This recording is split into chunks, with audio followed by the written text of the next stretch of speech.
Metabolismo. Bueno, el metabolismo es una característica de los seres vivos y corresponde a todas las reacciones químicas que ocurren en ellos, o todas las reacciones químicas que ocurren en las células. Y se clasifica básicamente en dos tipos, el anabolismo y el catabolismo.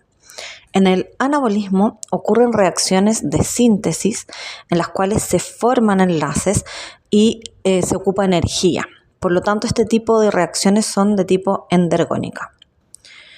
El otro tipo de reacciones es el catabolismo. En el catabolismo se produce degradación de moléculas, ruptura de enlaces y por lo tanto liberación de energía, por lo que se clasifica como una reacción exergónica. Muchas de las reacciones químicas que ocurren en una célula se encadenan en reacciones sucesivas, denominadas vías metabólicas, en las que el producto de una reacción pasa a ser el reactante de la siguiente. La fotosíntesis y la respiración celular, sí, que pensabas que son reacciones químicas, en realidad son una cadena de reacciones químicas, son ejemplos de vías metabólicas. Las reacciones químicas del metabolismo deben ocurrir a una velocidad muy alta y para esto son necesarias las enzimas. Las enzimas son proteínas que aceleran y regulan las reacciones químicas. Se les denomina catalizadores biológicos. Esto significa que hacen que las reacciones químicas ocurran más rápido. Así como la temperatura es un catalizador químico, bueno, las enzimas cumplen este rol. Son proteínas que tienen la capacidad de unirse a un sustrato y de hacer posible la reacción química, ¿ya? Tienen características como, por ejemplo, ser específicas. Y hay dos tipos de especificidad. La especificidad de reacción, es decir, una enzima cataboliza un solo tipo de reacción, y la especificidad de sustrato. La enzima se une a un solo tipo de sustrato. Las enzimas, como son proteínas, se ven afectadas por el pH y la temperatura. Toda enzima tiene un pH óptimo en el cual funciona. Por ejemplo, la pepsina, que actúa en el estómago, su pH óptimo es 2, ácido.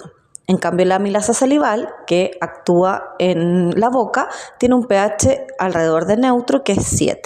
¿Por qué el pH afecta a las enzimas? Bueno, porque las enzimas están formadas por aminoácidos y estos aminoácidos se enlazan entre sí y se generan interacciones entre ellos y estas interacciones se ven afectadas por el pH.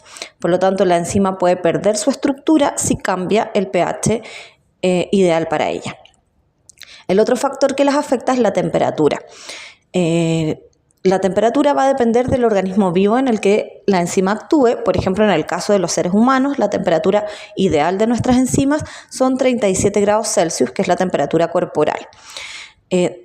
La temperatura lo que hace es que la reacción química sea cada vez más rápida, ¿cierto? Porque es un catalizador también. Por lo tanto, va a ir haciendo la reacción química más rápido hasta que llega a un pic en los 37 grados Celsius, a partir del cual va a decaer la velocidad de la reacción si es que la temperatura sigue aumentando. Esto porque las enzimas, con la temperatura, muy altas temperaturas, ¿cierto? Sus aminoácidos se mueven mucho y se rompen los enlaces o las interacciones que las unen. Por lo tanto, la enzima pierde su estructura. A esto se le llama denaturación enzimática o desnaturalización enzimática. Pierde la estructura y por lo tanto ya no puede cumplir su función.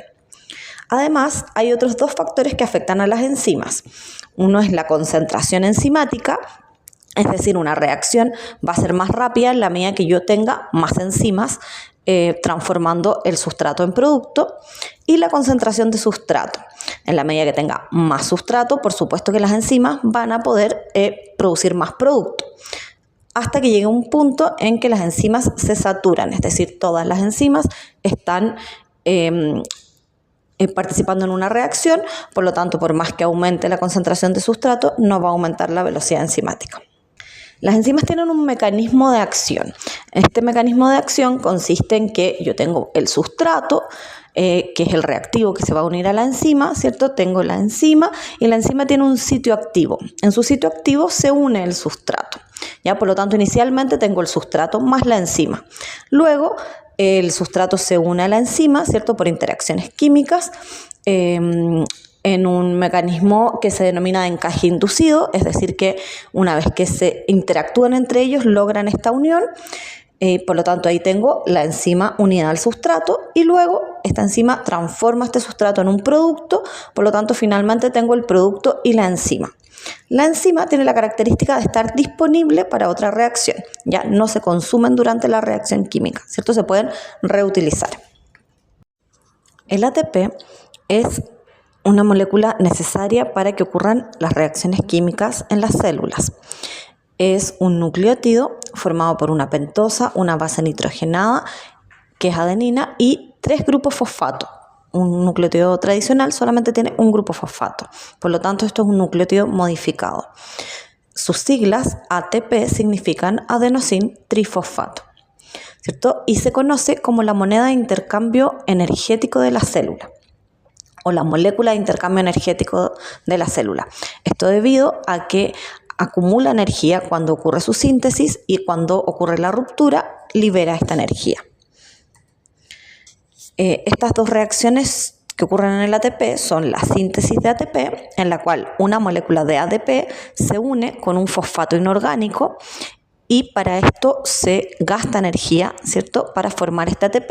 Es decir, esta reacción de síntesis ocupa energía y esta energía generalmente la saca de otra reacción que libera energía. En la degradación del ATP se rompe la molécula de ATP para formar ADP y un fosfato inorgánico y se libera energía. Estas reacciones se aprovechan en un sistema que se denomina reacciones acopladas, en el cual cuando ocurre una reacción exergónica que libera energía, con esa energía se puede sintetizar ATP y ese ATP queda, ¿cierto?, guardado en la célula, se fabrican en las mitocondrias, ¿cierto?, en el proceso de respiración celular, quedan almacenados en la célula temporalmente y cuando debe ocurrir una reacción de síntesis o una reacción endergónica, lo que sucede es que se degrada el ATP, ¿cierto? La energía se libera y esa energía se utiliza para esa otra reacción de síntesis, ¿ya? Por lo tanto, en realidad la célula lo que hace es acoplar reacciones que ocurren de manera simultánea, reacciones exergónicas junto con la síntesis de ATP o reacciones endergónicas junto con la degradación de ATP.